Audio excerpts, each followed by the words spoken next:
আসসালামু আলাইকুম রহমতুল্লাহি ওবরকাতুহু।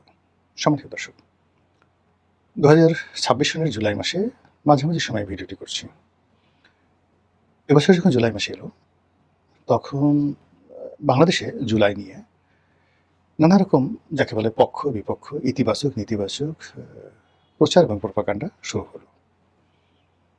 এবং অকথ্য, অশ্লীল এবং অশ্রাব্য যে বিষয়, সে বিষয়গুলো নিয়ে নারী এবং পুরুষ, যারা সেলিব্রিটি, নন সেলিব্রিটি, সবাই মিলে বাঙালির ভিতরে যত অশ্লীলতা রয়েছে, সেই জিনিসগুলো তারা এই জুলাইকে উপলক্ষ করে, জুলাই বিপ্লবকে উপলক্ষ করে, জুলাই যুদ্ধকে উপলক্ষ করে, জুলাই গণ-অভ্যুত্থানকে উপলক্ষ করে তারা বলতে শুরু করল। এবং এরই মধ্যে এখন জুলাইয়ের যারা মূলত স্টেক হোল্ডার, প্রধানতম এনসিপি, আর আড়ালে আবডালে থেকে জামাত এবং বিএনপি। তো সবাই আসলে এইবারের যে জুলাই, ২০২৬ সনের যে জুলাই, সেই জুলাইটাকে অন্তত ২০২৫ সনের মতো করেও ধারণ করতে পারছেন না। জুলাইয়ের যে নীতি এবং আদর্শ ছিল, যে স্বপ্ন ছিল, এর মোটামুটি 99%ই নষ্ট হয়ে গেছে জনাব ডক্টর মোহাম্মদ ইউনূসের জমানাতে। তিনি এই যে 18 কোটি মানুষের মধ্যে অলমোস্ট 17 কোটি মানুষের স্বপ্ন, আমি বলতে পারবো না 71 সনে আমার বয়স অত বেশি ছিল না, যার জন্য আমি যা কিছু 71 সন সম্পর্কে জানি সেটা হলো ইতিহাস থেকে। আর যেহেতু আমি ওই সময়টাতে গ্রামে ছিলাম, যুদ্ধ বলতে আমি যা কিছু দেখেছি ওটা আবছা আবছা, কিন্তু 24টা দেখেছি। তারপর 2006 সনের 11টা দেখেছি, 90-এর এরশাদ বিরোধী গণ আন্দোলন দেখেছি, 75-এর 15ই আগস্টের পট পরিবর্তন দেখেছি, 7ই নভেম্বর দেখেছি, জিয়াউর রহমান সাহেবের মৃত্যু দেখেছি, সাত্তার সাহেবের পতন দেখেছি এবং উত্থান দেখেছি। মানে তিনি নির্বাচিত হলেন, ওইটা আমি ইলেকশন করেছি, অর্থাৎ ডক্টর কামাল নির্বাচন করেছেন, তারপর যাকে বলা হয় কর্নেল এম এ উসমান নির্বাচন করেছেন, জিয়াউর রহমান নির্বাচন করেছেন, সাত্তার সাহেব নির্বাচন করেছেন। মানে এই নির্বাচনগুলোতে সুঙ্গা ফুকানো শুরু হয়েছে আমার সেই 79 সন থেকেই। তো যাই হোক, এখন যেটা বলছিলাম, যখন আমি এই সরাসরি রাজনৈতিক কর্মকাণ্ডগুলো করেছি, অর্থাৎ যখন জিয়াউর রহমান সাহেব আমাদের ফরিদপুরে গেছেন, সাত্তার সাহেব গেছেন, শেখ হাসিনা গেছেন 81 সনে, তখন মানুষের যে ওয়েব, সেটা আমি বুঝতে পেরেছি, যেটা 71 সনে আমি বুঝতে পারিনি, যেহেতু আমি ছোট ছিলাম। অন্যদিকে 2024 সনের জুলাই এবং আগস্ট পুরো সময়টি আমি মানুষের উত্তাপ, মানুষের মন এবং মানসিকতা এবং নিজের ক্ষোভ, কষ্ট, বেদনা, এই পুরো জিনিসটি এক পাত্রে করে আমি বুঝতে পেরেছিলাম। এর কারণ হলো যে, প্রথমত আওয়ামী লীগকে আমি চিনি এবং জানি। এই দলটি একেবারে প্রথম থেকে, আমার রাজনৈতিক বোধ এবং বুদ্ধি হওয়ার পর থেকে এই দলের রাজনীতির সঙ্গে জড়িত। আমি যেখানে আমার জন্ম হয়েছে, ওখানে আওয়ামী লীগ ছাড়া আসলে কিছু নেই। যেখানে আমি এমপি হয়েছি, সেখানেও মানে এখনো পর্যন্ত আওয়ামী লীগ, আওয়ামী লীগ, আওয়ামী লীগ। তো আওয়ামী লীগকে কেন্দ্র করে একটা মানুষ যতটা কনজারভেটিভ হতে পারে, যতটা আবেগপ্রবণ হতে পারে, সেটা আমার মধ্যে ছিল। আবার এই এত আবেগ, এত ভালোবাসা নিয়ে একটা মানুষ কোন পর্যায়ে পৌঁছলে একটা দল ছেড়ে যেতে পারে, সেটা রাজ্জাক সাহেব, আব্দুর রাজ্জাক, যে দুঃখে তিনি আওয়ামী লীগ ছেড়ে বাকশাল করেছিলেন। আবার ডক্টর কামাল হোসেনের মতো মানুষ, মোস্তফা মহসিন মন্টুর মতো মানুষ। আপনি বাংলাদেশে মোস্তফা মহসিন মন্টুর মতো গ্র্যান্ড লিডার জন্ম নেয়নি। বঙ্গবন্ধুর সঙ্গে আমি মানে জিয়াউর রহমান এদের কথা বাদ, মানে যারা প্রধানমন্ত্রী হয়েছেন, রাষ্ট্রপতি হয়েছেন, তাদের কথা বাদ দিয়ে যদি আপনি নেতৃত্বের পর্যায়ে ধরেন, তাহলে 1 নম্বরে সারা বাংলাদেশে মোস্তফা মহসিন মন্টুর মতো এতটা দেশবান্ধব, দেশপ্রেমিক, কর্মী বান্ধব এবং গ্র্যান্ড লিডার, মানে যাকে বলা হয় এক মহানেতা, আমি দেখিনি। কেউ নেই, নো ওয়ান। এখন তো প্রশ্নে আসে না, তার একটা আঙ্গুলের সমান যোগ্যতা অন্য কোনো নেতার নেই। সেই মানুষটি আওয়ামী লীগ ছেড়ে চলে গেছে। আপনি ডক্টর কামালের মতো মানুষ আপনি কল্পনা করতে পারবেন না, ইটস এ মহিরুহু। এই মানুষগুলো আওয়ামী লীগ থেকে বের হয়ে গেছে। তো যারা বের হয়ে গেছে, হেমায়েতুল্লাহ আলমগীর মতো মানুষ, যারা এই নেত্রীর জন্য জীবন দিয়েছেন, ফজলুর রহমান সাহেবের মতো মানুষ, হাবিবুর রহমান হাবিবের মতো মানুষ, তারপরে বাহলুল মজনু চুন্নু সাহেবের মতো মানুষ, আক্তারুল জামানের মতো মানুষ, বহু সংখ্যক মানুষ যারা এই আওয়ামী লীগ থেকে হয় দূরে সরে গেছে বা আওয়ামী লীগ ত্যাগ করে চলে আসছে। আমাদের এক আত্মীয় ভাঙ্গাতে শামসুদ্দিন মোল্লা, ভাঙ্গা মানে ফরিদপুরের রাজনীতিতে আপনারা জানবেন, বঙ্গবন্ধুর খুব ঘনিষ্ঠ বন্ধু শামসুদ্দিন মোল্লা। আমার আর এক আত্মীয় আব্দুল হামিদ চৌধুরী। তো আব্দুল হামিদ চৌধুরী বঙ্গবন্ধুর জীবদ্দশায় তার থেকে দূরে ছিলেন, পরে মানে জিয়াউর রহমান যখন আসলেন তখন তিনি রাষ্ট্রদূত হয়েছিলেন, 1954 তিনি এমপি হয়েছিলেন। আবার শামসুদ্দিন সাহেবের ছেলে শাহরিয়ার রুমি আমাদের আত্মীয়, তিনিও মানে ভাঙ্গার খেতে তাকে বলা হতো, এত জনপ্রিয় নেতা ভাঙ্গাতে আর ছিল না। সেই মানুষটি আওয়ামী লীগ ছেড়ে বিএনপিতে চলে গেছিল। তো সেই দিক থেকে এই যে বেদনাগুলো, সেই বেদনাগুলো আমার মধ্যে ছিল। আমি সেখান থেকে বিএনপিতে চলে এসেছিলাম এদের মতো, অর্থাৎ আওয়ামী লীগকে ভালোবেসেছি, বিএনপিকে দেখেছি। আর বিএনপিতে যাওয়ার কারণে আওয়ামী লীগের রাষ্ট্র ক্ষমতা প্রয়োগ করে আওয়ামী লীগের সাবেক নেতাদের উপরে যে জুলুম এবং অত্যাচার, আমার জানা মতে গত সেই 96 থেকে, আওয়ামী লীগ প্রথম ক্ষমতা আসলো 96 সনে, তখন থেকে রাষ্ট্র ক্ষমতাকে ব্যবহার করে যে জুলুম অত্যাচার করা হয়েছে সবচেয়ে বেশি করা হয়েছে আমার উপরে। ব্যবসা বাণিজ্য, বাড়ি ঘর, পরিবার, সংসার সব তছনছ করে দেওয়া হয়েছে। তো বোঝার চেষ্টা করুন যে আওয়ামী লীগকে আমি কিভাবে জানি এবং চিনি। এই ক্ষোভ, এই বেদনা পুরো 2024 সনের জুলাই মাসে ছিল এবং সেগুলো নিয়ে আমি রাজপথে ছিলাম।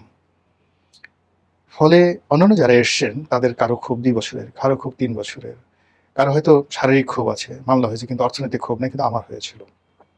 আমার যে কম্পোজিট, আমার সব কিছু ক্ষয়ক্ষতি হয়েছিল। তো সেগুলো নিয়ে আমি রাজপথে ঘুরে বেরিয়েছিলাম জুলাইতে। আর যখন সেই জুলাই বিপ্লবটা হলো, কিচ্ছু চাইনি।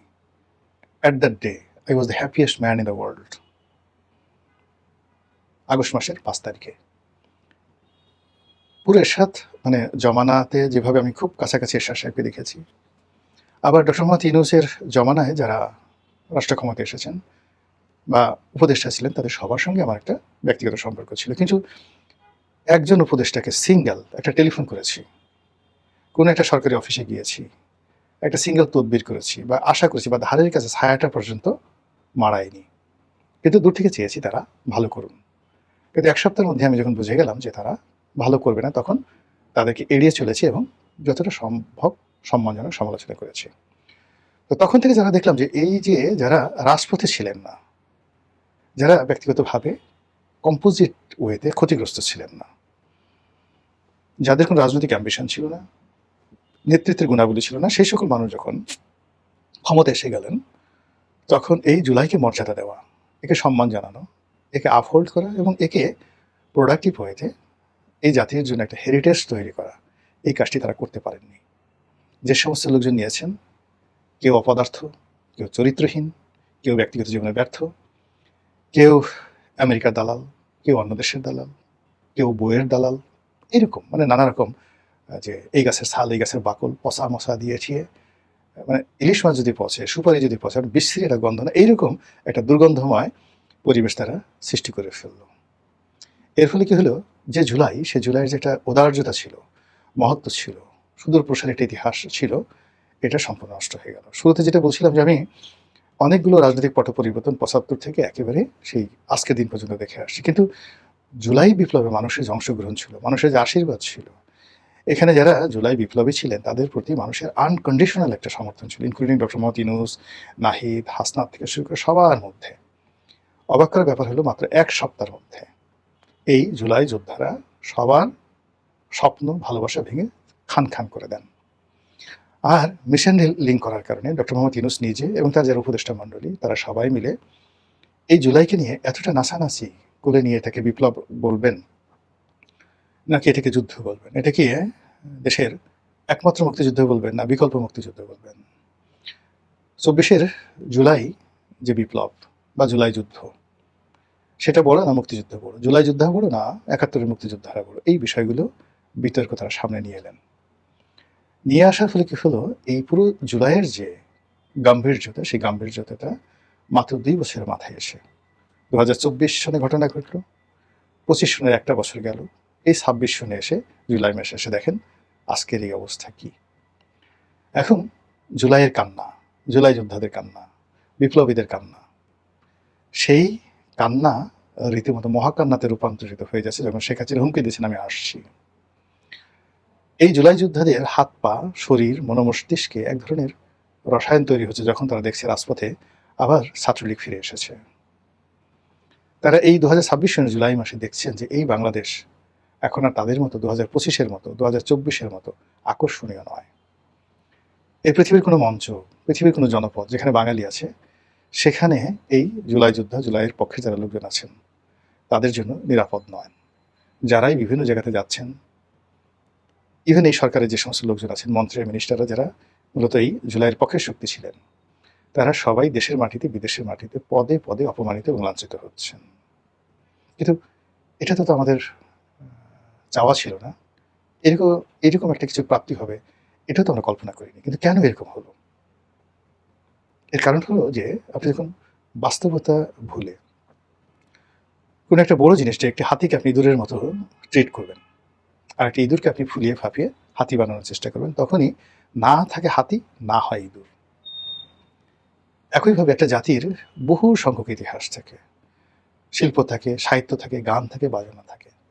ওটাকে ধারণ করার জন্য আপনার পাণ্ডিত্য থাকতে হবে, লোক থাকতে হবে। আজ দেখেন ভারতে তারা রামায়ণ পড়ে, তারা মহাভারত পড়ে, তারা ঋগ্বেদ পড়ে, তারা মনু সংহিতাকে স্মরণ করে। তাদের ৩৩ কোটি দেবতা, সেই ৩৩ কোটি দেবতা নিয়ে তাদের কোনো সমস্যা হয় না। আর আমরা বাংলাদেশের ৯০% মুসলমান, ইসলামের ৪ জন মহান খলিফাকে নিয়ে আমরা মারামারি করছি। আমরা ইসলামের ৪টি মাযহাব নিয়ে মারামারি করে, পাগড়ি খুলে, একে অপরের দাড়ি টেনে আমরা রীতিমতো উলঙ্গ করে ফেলছি। আমরা নিজেদেরকে ও বেদাত, ও কাফির, ও মুনাফিক, ও মুশরিক বলে লাশ, কবর থেকে লাশ উঠিয়ে পুড়িয়ে দিচ্ছি। এরকম একটি অশান্ত সমাজ, অশান্ত রাষ্ট্র, যেখানে বুদ্ধিবৃত্তিক লেভেলে আমাদের দার্শনিক নেই, আমাদের কবি নেই, আমাদের সাহিত্যিক নেই, আমাদের বাউল নেই, সব মরে গেছে। এখন যারা আছে সেটা হলো টিপ্পা দে, টিপ্পা দে, টিপ্পা দে, খামচি দেবো, খামচি দেবো, খামচি দেবো, আয় আয় আয় আয়, অমুক সিডিআই, অমুক ডিডিআই। এই যে জিনিসগুলো, যে কালচার, গালি ছাড়া কাউকে যদি বলা হয় অমুক ড্যাশের পুত, কিরে, মানে আপনি ফেসবুকে দেখবেন কারোর পছন্দ হলে, কিরে অমুকের পুত, ক্ষয় করে খা, কিরে অমুকের পুত, কেমন আছিস, কিরে, মানে মানে আপনার বাজে শব্দ এবং বাজে গালি ছাড়া, যেখানে যৌনতা আছে, যেখানে মানুষের মানুষের বিষ্ঠা আছে, যেখানে দুর্গন্ধ আছে, এই বিষয়গুলোকে, যেগুলো কাপড়ের নিচে থাকে, মাটির নিচে থাকে, লুকায়িত অবস্থায় থাকে, এই বিষয়গুলো আমরা এখন গালে, মুখে, চোখে যেভাবে আমরা সেন্ট মাখি, ক্রিম মাখি, এইভাবে মেখে আমরা এই জুলাই মাসে ঘুরে বেড়াচ্ছি এবং একে অপরকে দুর্গন্ধযুক্ত করে ফেলছি। আর এইভাবে যদি হয়, তাহলে আগামীতে এই জাতি হয়তো আর কোনো অন্যায়ের প্রতিবাদ করতে পারবে না, মানুষ ভয় পাবে। মহান আল্লাহ আমাদের সবাইকে হেদায়েত দান করুন এবং হেফাজত করুন। আসসালামু আলাইকুম ওয়া রাহমাতুল্লাহি ওয়া বারাকাতুহু।